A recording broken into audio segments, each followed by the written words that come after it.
জ্যোতি, আজকে ক্লাসে চুলের কি কি শিখলে?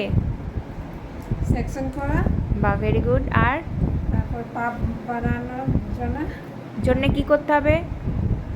কি কি সেকশন নিতে হবে বলো? সি আর বক্স। আর ডিগ্রি কটা ডিগ্রি শিখলে? 90 ডিগ্রি, আরেকটা 45 ডিগ্রি। তাহলে এই দুটো অ্যাঙ্গেলে চুল নিলে পাপটা সুন্দর হবে। আর ক্রিম্পিং কিভাবে করবে বুঝেছো তো? ক্রিম্পিং নিয়ে আর সমস্যা হচ্ছে না, এখন তো হচ্ছে না, মানে একটুখানি হয়েছিল। আপ করার সময় কিভাবে ধরতে হবে চুলটা, মিডিলের চুলটা? 90 ডিগ্রি। দেখি ধরে দেখাও। আর কিভাবে পাপের চুলগুলো আনতে হবে দেখাও।